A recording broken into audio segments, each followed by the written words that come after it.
Hi, I'm Billy Stewart, Assistant Pastor here at Solid Rock Tabernacle, 1325 Rudy Road in Alma, Arkansas. On behalf of Senior Pastors Harold Lee and Debbie Gilmore and the entire congregation of Solid Rock Tabernacle, I would like to welcome you to the broadcast and extend this personal invitation to you to come be with us in one of our exciting spirit filled services. Our Sunday school begins at 9 a.m., morning worship is at 10 a.m., and Sunday evening worship is at 6 p.m. We also have an exciting Wednesday evening Bible study at 7 p.m., where we are taking a journey through the Bible, book by book, chapter by chapter, and verse by verse. I think you'll enjoy it. Join us, won't you? 1325 Rudy Road in Alma. We're church the way it should be, and we'll save a seat for you. Now, let's join our service already in progress.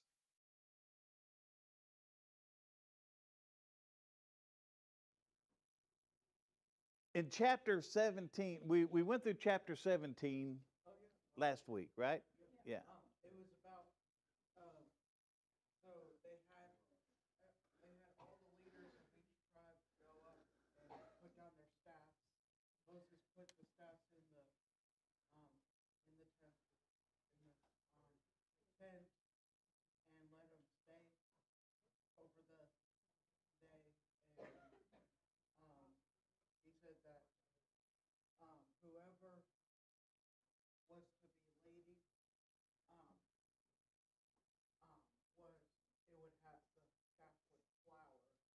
Okay.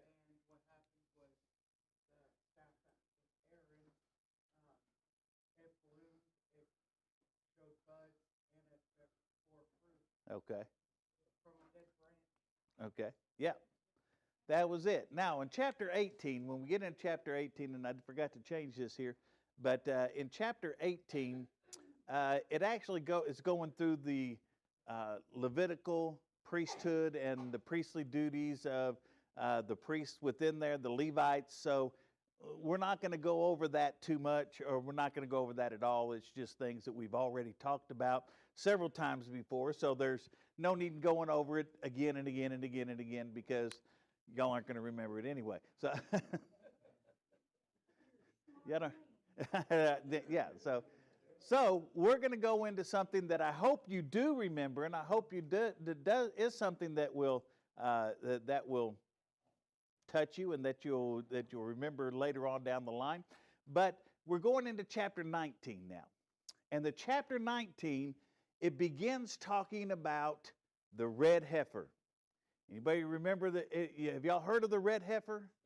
You remember the red heifer? Yeah. All right, the red heifer is a rare, um, it's a ritually flawless red cow, and it described in the Hebrew Bible. It's um, they're going to well, you're going to see what happens with it, but they actually sacrifice the red heifer. They take the ashes and they put it in water, and it's a purification water, is what it's called. So, uh, and it kind of leads into the third temple as well. So this holds a lot of religious and geopolitical significance, both in Judaism and in Christianity. They found some red heifers in Texas that they shipped over to Israel in preparation for this. And when they have to be 3 years old. When they got to that age line there, that's when Hamas attacked Israel to stop them from making the sacrifice of the red heifers because they were afraid that was going to usher in the third temple, which would have been where? Well, yeah, in Jerusalem. Where at in Jerusalem?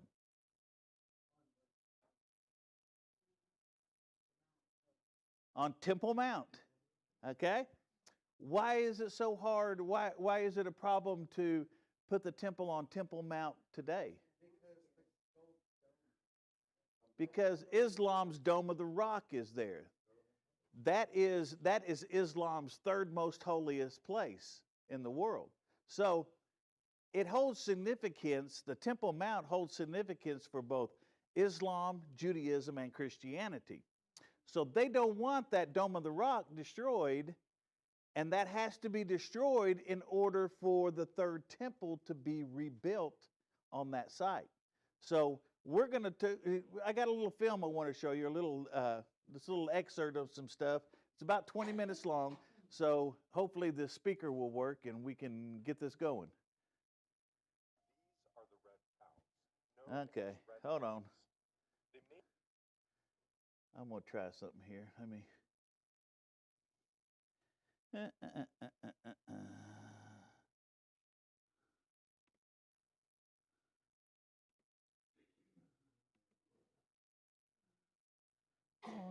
There you go.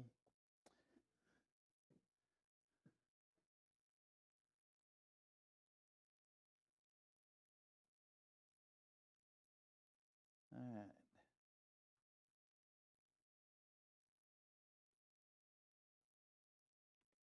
Okay, now let's try it and see what happens. These are the red cows, There. known as red heifers. They may be the most controversial animals alive. Anciently, they were central to a sacrificial purity ritual. But today, many Jews and Christians believe such a sacrifice could initiate the construction of Jerusalem's third temple, on the same ground where the Muslim Dome of the Rock now stands. Such an event could spark a ripple of geopolitical tensions, or worse, a great holy war. Could a mere cow ignite a conflict that triggers Armageddon and ushers in the coming of the Lord? That all depends on how we connect the red heifer, the temple, and the Messiah.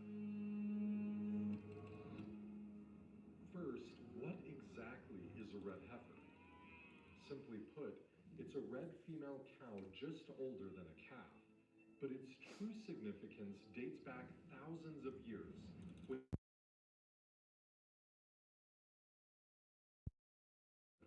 God instructed them to sacrifice a red heifer without defect or blemish. But why was this sacrifice necessary? Israelite worship centered on the tabernacle and later the Jerusalem temples. But to enter these sacred spaces, you must be ritually clean. The law of Moses identified many sources for ritual impurity. These weren't considered sinful in nature, but they did temporarily render an individual ritually impure, preventing them from entering holy spaces. But the most severe form of ritual impurity came from the contact with a human corpse. While most ritual impurities could be cleansed by immersing in a ritual bath, called a mikvah, corpse impurity required a more potent cleansing ritual, the sacrifice of a red heifer. While many breeds produce red cows, not just any cow would do. The heifer must be red, unblemished, without defect, never burdened by a yoke. No more than one black or white hair per follicle. The animal must be in its third year, can never have carried anything on its back, not even a blanket. In recent decades, many red heifers have been examined and later disqualified. But to grasp the implications of a modern red heifer sacrifice, let's review how this ritual was performed anciently. Once a perfect red heifer was found, it was led by a priest outside the Israelite camp, where it was sacrificed and burned. In the time of the Jerusalem temple, this ritual took place on the Mount of Olives, directly east of the Temple Mount. The red heifer was led through the court of the Gentiles to the eastern gate and across the Kidron Valley to the summit of the Mount of Olives.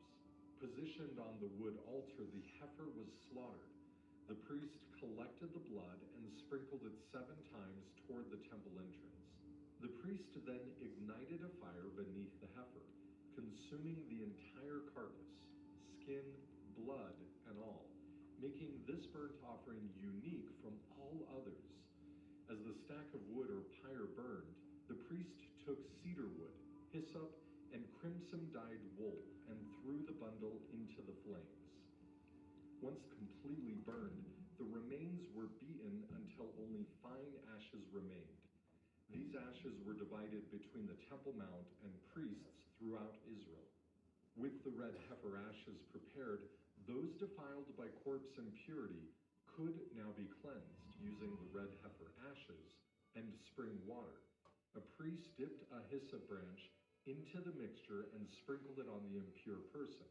Afterwards, the individual immersed in a ritual bath, allowing them to re-enter the temple courts. But how does this ritual connect with the Messiah?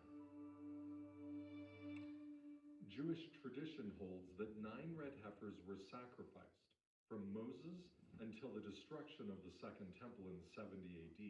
The great Rabbi Maimonides taught that the Messiah would sacrifice the 10th red heifer. Many Jews believe this 10th sacrifice will usher in the Messianic era and the Third Temple. For Christians, Jesus is the ultimate red heifer, symbolizing his redeeming and cleansing power. Let's explore these parallels. The night before his crucifixion, Jesus crossed the Kidron Valley and climbed the Mount of Olives to Gethsemane, just outside the temple gates. Here, he began his universal atonement, the process of suffering for the sins of the world.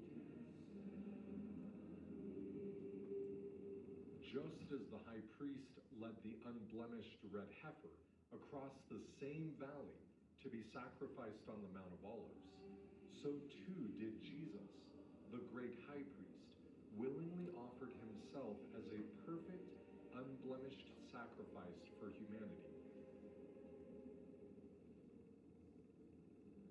For the bodies of those animals are burned outside the camp, so Jesus also suffered outside the city gate to make the people holy through his own blood. His blood, like the red heifer, purifies all who believe on his name.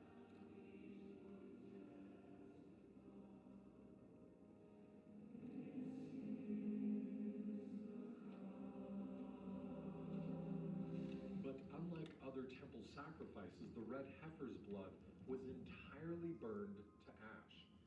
Blood symbolizes life, while ashes signify death. And together these ashes from the ritual death of a heifer overturned the ritual effects of death.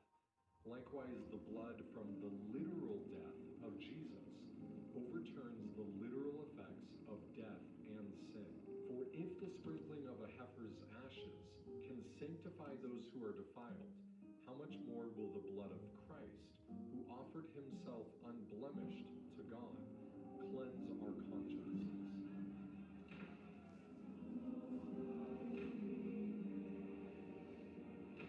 Luke records that in Gethsemane, Jesus' sweat became like great drops of blood.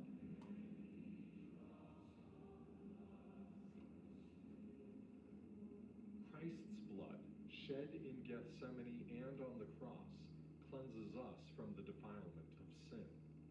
But what about the strange items that were burned with the red heifer? Cedar wood was a key ingredient in several biblical sacrifices, symbolizing preservation and endurance. Hyssop branches symbolize purification and were used in cleansing rituals, like the ritual cleansing of a leper. Its power was echoed by David when he pled, "Purge me with hyssop, and I shall be clean." At the crucifixion, John mentions a branch of hyssop, symbolizing the cleansing power of the cross. And finally, the crimson wool. Its red dye could represent blood, reminding us of Christ's saving blood. The red heifer, along with these items, was burned and crushed to ashes. Christ was crushed and beaten while bearing the weight of our sins and afflictions. His suffering provided ultimate purification, making him the true red heifer sacrifice.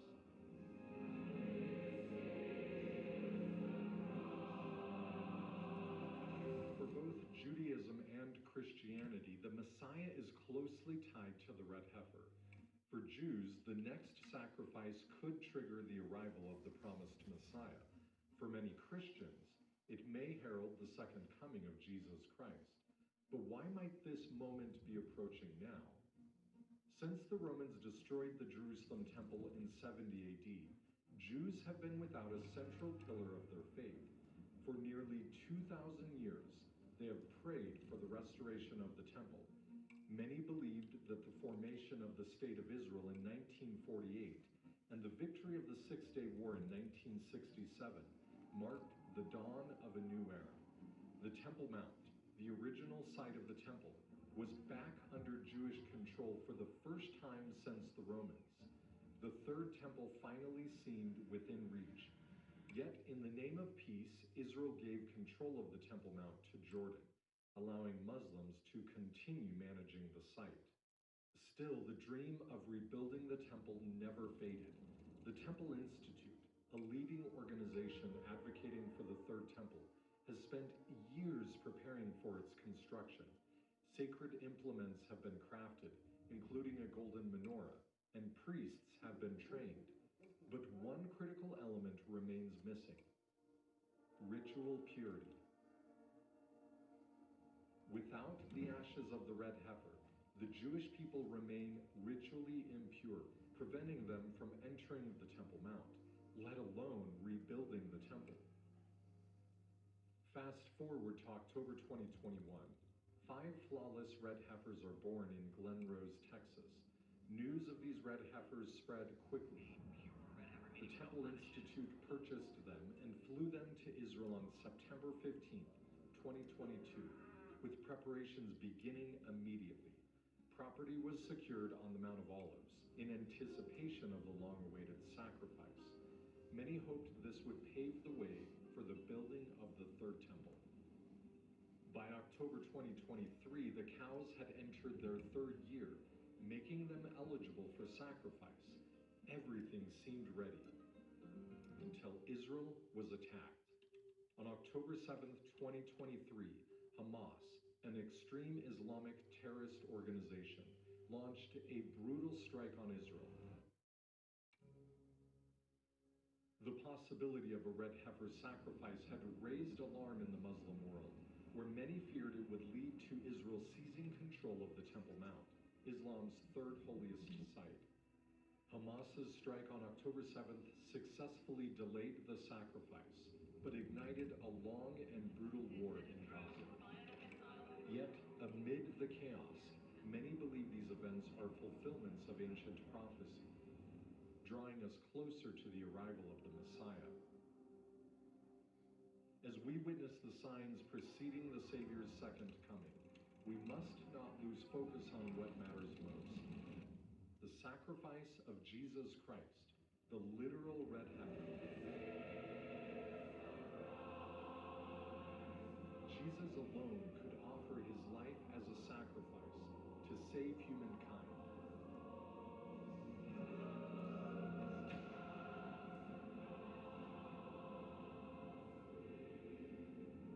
Like the red heifer, Christ's blood can cleanse us from all impurity if we just repent and follow him. But what do you think? Could a red cow really usher in the coming of the Savior of the world?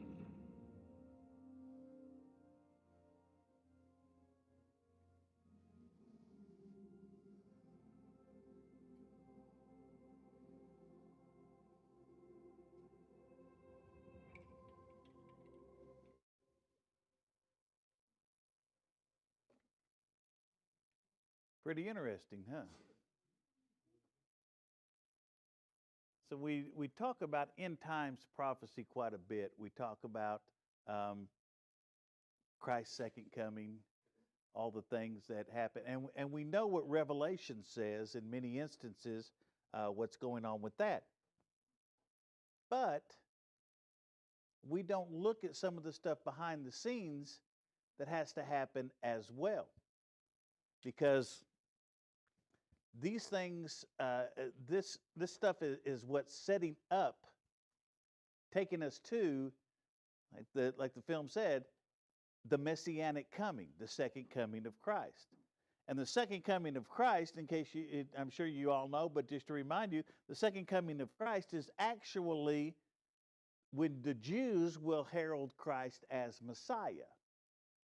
They are saying that that's when they'll recognize Christ as the Messiah. So let's look at this a little bit more closely in Numbers 19 and see what it says. So Numbers 19, verses 1 and 2.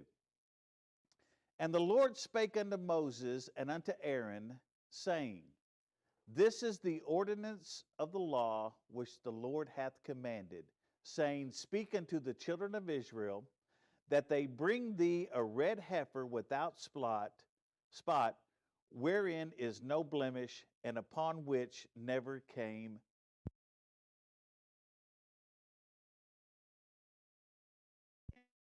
is a different kind of offering that was unique in the Old Testament. The red heifer would not be killed and drained of its blood so that the blood could be offered on the altar. Remember the other sacrifices. What would happen is they would bring the animal, they would kill the animal, they would drain the blood because the blood is where the life is at. And then they would spread that blood on the altar, around the altar where it was burnt, on the Holy of Holies and on the Ark of the Covenant. So the blood was spread several different places. Now here, it wasn't done that way. They'd sprinkle a few drops of blood towards the temple, but the blood stayed in the heifer, and it was burnt along with the sacrifice. Okay? So it was completely burned, wholly burnt. The whole thing was burnt. Okay? And then the remaining ashes were added to water. Now, basically, it's just like in cremation, when a human is cremated.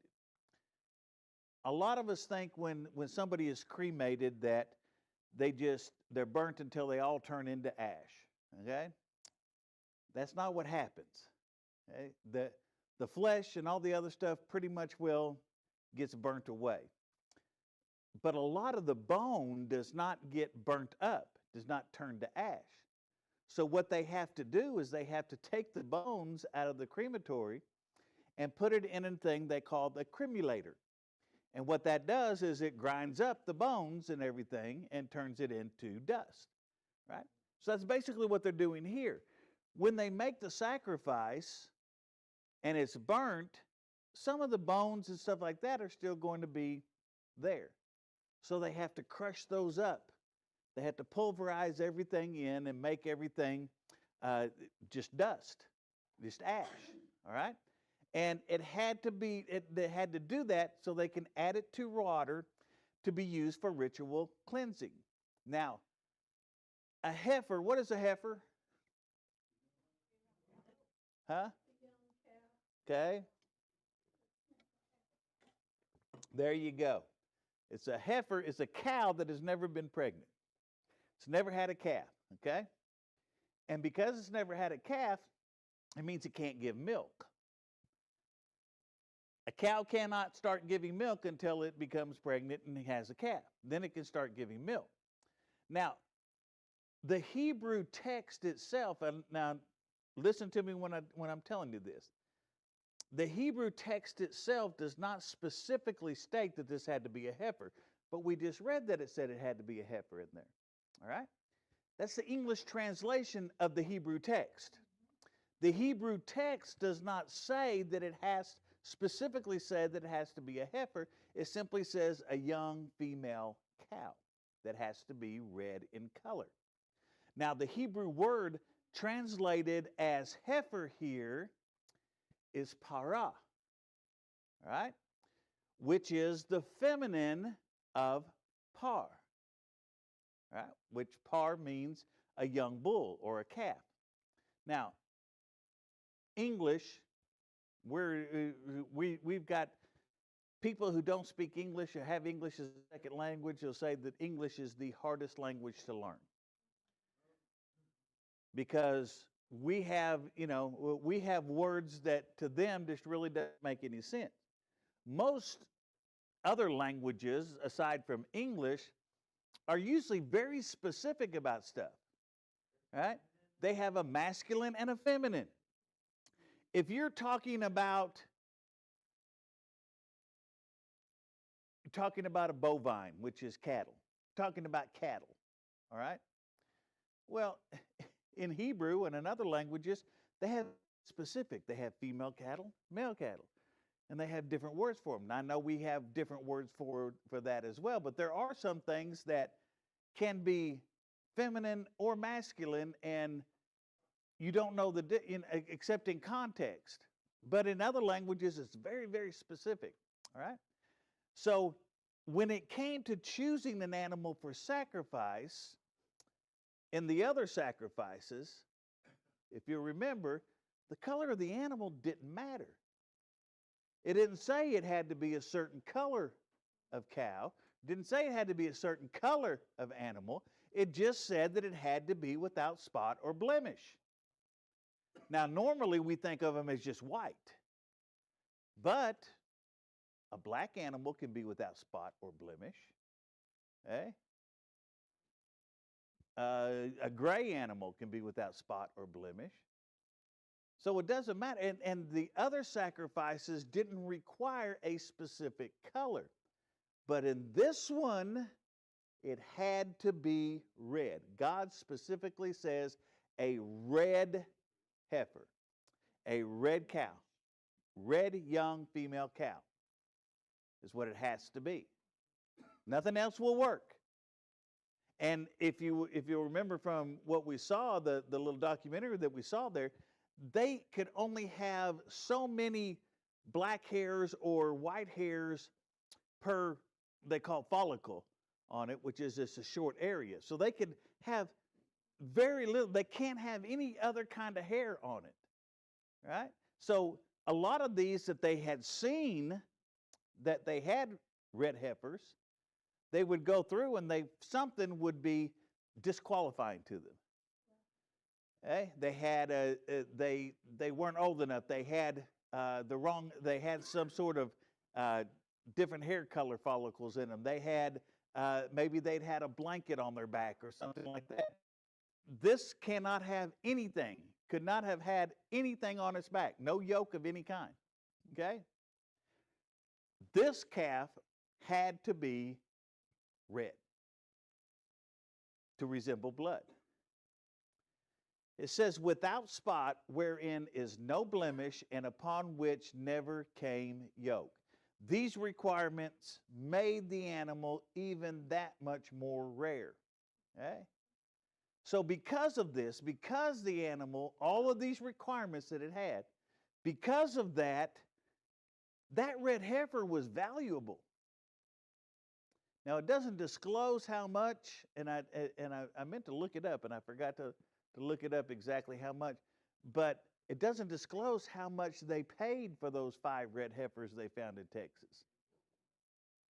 Supply and demand. They know that they want a certain one, they're going to charge them. Yeah, I mean, they go over there and the, just normal cattlemen are going to get up and they say, whatever the going rate is, what they can get for them at auction.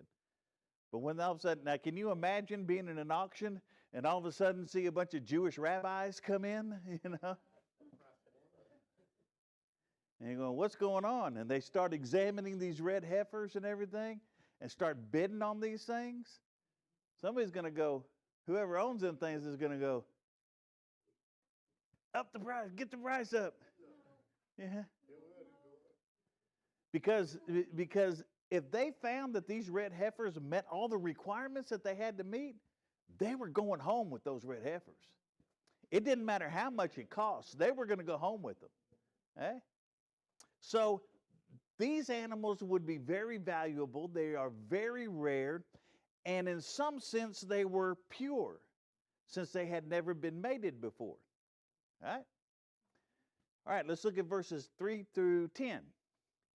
And ye shall give her unto Eleazar the priest, that he may bring her forth without the camp, and one shall slay her before his face. And Eleazar the priest shall take of her blood with his finger and sprinkle of her blood directly before the tabernacle of the congregation 7 times. And one shall burn the heifer in his sight, her skin, her flesh, and her blood, with her dung shall he burn. And the priest shall take cedar wood and hyssop. I got to pronounce it hyssop. Hyssop. Cedar wood, hyssop, and scarlet, and cast it into the midst of the burning of the heifer. Then the priest shall wash his clothes, and he shall bathe his flesh in water, and afterwards he shall come into the camp, and the priest shall be unclean until the even. And he that burneth her shall wash his clothes in water, and bathe his flesh in water, and shall be unclean until the even. And a man that is clean shall gather up the ashes of the heifer, and lay them up without the camp in a clean place, and it shall be kept for the congregation of the children of Israel for a water of separation. It is a purification for sin. And he that gathered the ashes of the heifer shall wash his clothes and be unclean unto the even. And it shall be unto the children of Israel and unto the stranger that sojourneth among them for a statute forever. Okay? So this, when you get down to it, was actually more of a slaughtering than it was a sacrifice. All right? Sacrifice, they did certain things. They cut them up and all that stuff. This was a slaughter. All right? Most of the blood remained in the animal, in that heifer, as it was being burned, which other sacrifices we know did not. Okay? A small amount of blood was sprinkled in the direction of the front of the tabernacle 7 times, but that was all the blood that they used on that. The rest of it was burnt. Okay? As the animal was slaughtered outside the camp, the procedure for this offering was dramatically different than every other offering under the law of Moses. It was a sacrifice, but it was a unique kind of sacrifice in a lot of ways. Again, it demanded an animal of a very specific color. It demanded a female cow, not a male bull. Remember, most of the other sacrifices required a male. This one required a female. It was actually slaughtered. It was not sacrificed in the normal way. It was killed outside of the camp, not on the altar. Right? The offering was burnt whole, and it wasn't cut into pieces. Remember, the animals were a lot of times cut into pieces, and the priest got to have some of it, and even the family that made the sacrifice was able to partake in some of it from time to time. But here, no, it didn't get cut up. You know, and even then, they would cut up certain parts of it and put certain parts on the altar as the fat, as a sweet savor to God. This, they just burnt the whole thing, skin and all, skin and hair and everything. Okay? So the blood was not drained from the animal. The blood was not applied to the altar. It was rather sprinkled toward the tabernacle. And this is unlike every other sacrifice in the Old Testament. Okay? Instead, it was burnt instead of completely drained. We talked about that. Blood was included in the ashes that remained. Basically is what's happened. Is that blood was included. Now, it was burnt up blood, yes, but the blood was included. Okay? And when the red heifer was burnt, the priest would put cedar wood and hyssop and scarlet into the fire. Right?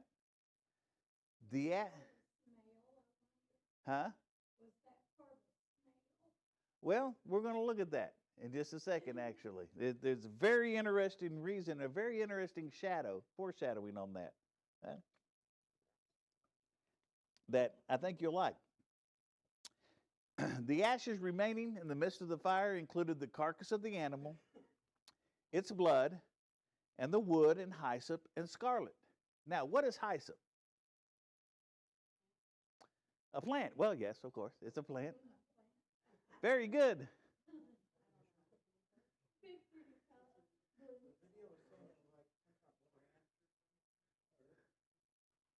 Huh? It was some sort of hyssop or Hyssopus officinalis. Um, yeah, is a fragrant evergreen herb in the mint family, and it's native to the Mediterranean, Central Asia. It's known for its spikes of violet blue flowers and minty, slightly bitter flavor. It's prized for its culinary, medicinal, and ornamental uses. So it's a very pretty flower, you know. Now, hyssop is not was this is not the only place it was used. It's used quite a bit throughout the Bible. In Leviticus 14, 4-6, each of these items was used in the cleansing ceremony of the leper. The cedar wood, the hyssop, and the red scarlet. Okay? Each had a special significance. Okay? Cedar wood. Why cedar? Burns hot. Yeah, it does burn hot. Okay? But cedar is resistant to disease and rot. When you get a lot of trees out there if you got an area that's got a lot of woods, cedar trees will last usually a lot longer than most any other tree because other trees may get diseases of some sort. Cedar trees are very resistant to this. All right? It's also known for its quality, preciousness, and fragrant aroma. Cedar chests. Anybody got a cedar chest? Yeah. Okay. Cedar closets. Have you ever heard of cedar closets? If you've ever walked into a cedar closet, it smells wonderful in a cedar closet. You know? You know, my cedar chest is probably, I'd say at least 75 years old. And you can open it up to this day. And smell the cedar. Yeah. It has that quality. And it looks beautiful. You know, when you've got it, when you're using it on something, cedar siding, when you get cedar boards and do your walls with it and stuff, it really looks good. It's a beautiful, beautiful wood, and it's got that wonderful smell to it. Eh? You don't have to use air fresheners when you got cedar around. It's good stuff. Okay. Now, these qualities may be why it is used here. But it also has a symbolic reference to the cross. Why does it have a symbolic reference to the cross?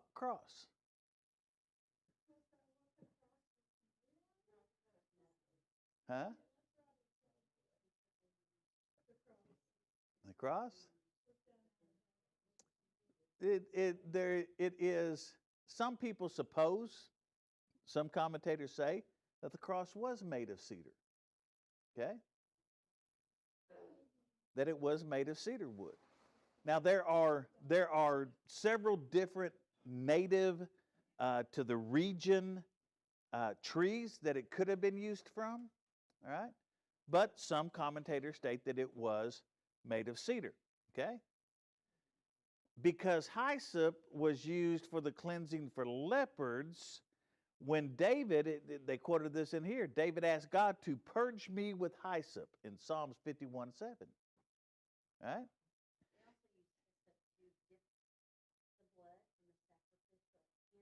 Mm-hmm. On the over the doors, yeah. Okay. So when David said, "Purge me with hyssop," what he is doing in Psalms 51:7, he is associating himself with a leper who needs to be cleansed, who needs cleansing. Okay? As well as on the cross, Jesus was offered a drink, right? And it was on hyssop. John 19:29. Okay? Scarlet, the color of blood. Right? Now, scarlet, in here it says scarlet. What scarlet is just a red wool, is basically all that it is on that. But it was used in the veil and the curtains of the tabernacle as well. Okay? It's used in the garments of the high priests. It was used on the covering for the table of showbread. If you remember in Joshua 2:21, scarlet was the sign of Rahab's salvation. Okay? And it was the color of the king's robe that they mockingly put on Jesus' back. Right? So the residue from the burning of the carcass, the cedar, the hyssop, the scarlet fabric all together would produce a lot of ash. All right? And what happened is all this ash was gathered together. And it was held on, it was distributed to the priests throughout all the children of Israel, all the priests that were there. And little by little, they would put it into spring water. And it would make that spring water suitable for purification ceremonies. They would mix that together, they would dip the hyssop in it, and they would sprinkle the people with that. Okay? It was almost like you see some people will sprinkle holy water. Okay? That's basically what that is. It's kind of like doing that. Okay? The water of purification was only made effective when the ashes were added to the water. They couldn't just take regular spring water and say, okay, yeah, no. It was only effective as purification when it had the ashes in it. Okay? Now, taken together, the offering of the red heifer and the water purification associated with that offering are a powerful, powerful picture pointing to the perfect work of Jesus Christ. So when they did this, they were actually pointing to Christ. That's one thing we have to realize. Everything in the Old Testament that we read in the Old Testament points to Christ. There's a lot of people that will say, well, why do Christians even use the Old Testament?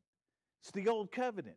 You're not supposed to be under the Old Covenant. You're under the New Covenant, which is the New Testament. So shouldn't you just be using the New Testament? No. Because the Old Testament, everything in the Old Testament pointed towards Christ. So it's important for us to know the Old Testament just as well as we know the New. All right?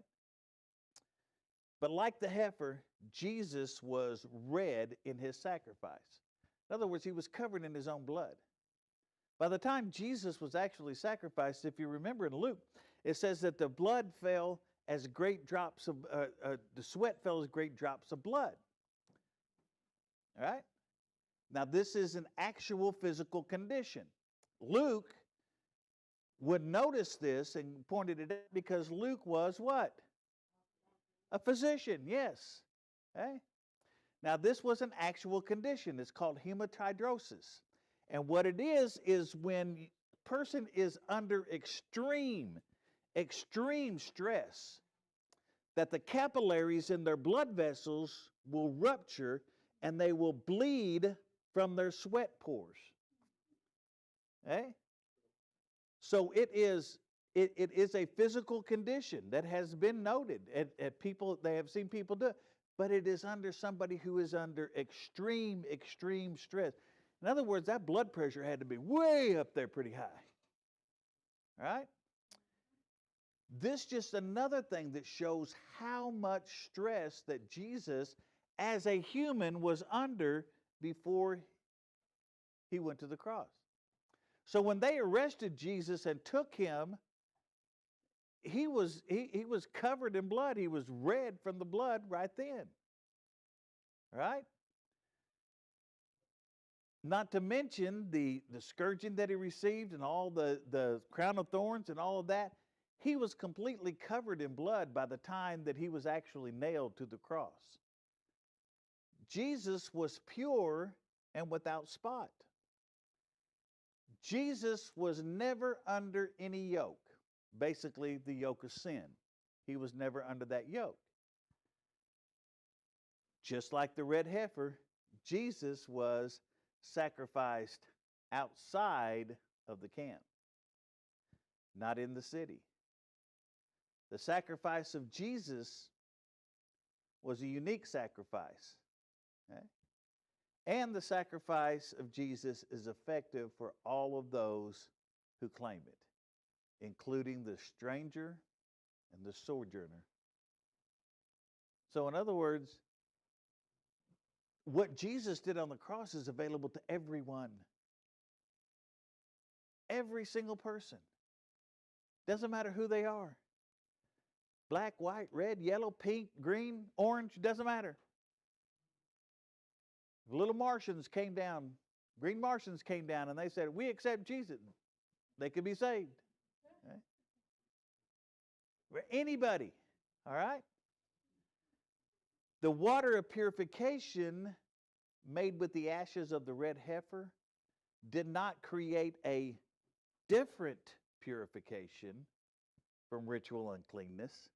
Because remember, you had to, if you were ritually unclean, now, remember there was uncleanness because of sin and there was uncleanness because of ritually unclean. Like touching a dead body or touching a pig or something like that. You were ritually unclean. Usually you could get in and, take the bath in the mitzvah and all this and everything would be okay. But that was a one purification. This was a different kind of purification from the ritual uncleanness. But in some sense, it did what the longer, more costly, more elaborate ceremony did. Okay? So in other words, it didn't take as long.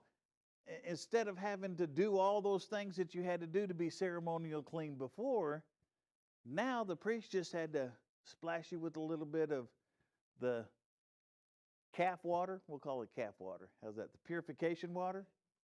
Splash you with that, you took a bath, and you were clean. Right? So it didn't create a different cleanliness. They were both clean. They were both considered ceremonial clean then. But it made a better way of doing it. Okay? It was more accessible, and basically it was virtually instant. To ritually purify even the most unclean ones among God's people, one might say the water purification offered a better way to be made clean. This was kind of a God-approved shortcut for them, right? However, it was easy for the person who was receiving the being cleaned, right? But it sure wasn't easy on the heifer, right? The red heifer and the water of purification are wonderful, wonderful illustrations of the perfect work of Jesus Christ on the cross as a substitute for his people. In both cases, a better sacrifice replaced a previous system for cleansing. We no longer have to go and offer sacrifices because we have the perfect sacrifice of Jesus. Right? Could we offer the sacrifices? Well, the law hasn't been done away with. We could offer the sacrifices. But why go the long way around to doing stuff if you can just go to Jesus and have it done? It's the same way when they were spiritual or ritually unclean. Could they go the long route? Sure, they could go the long route. Would they be just as clean? Absolutely, they'd be just as clean. But why go the long way around when you can take a shortcut? That God approved and said, yeah, this is okay. You can do it this way. Right? So it was a better sacrifice that replaced the old way of doing things. A better way of cleansing that was done. Okay? And we're going to end it there tonight. We will go to, we will get into more of it. I thought that y'all would like the red heifer. It's been something that has been, that's fascinating. Study about the red heifer, look into it, some more of the stuff and how it's fitting into end times prophecy right now, because it is just, it'll grab your interest, and you won't ever want it, you'll just keep going with it, because it is very, very, very interesting. Okay? Any questions, comments, concerns, amens, omies? Thank you for joining us today. We pray you were blessed by the broadcast.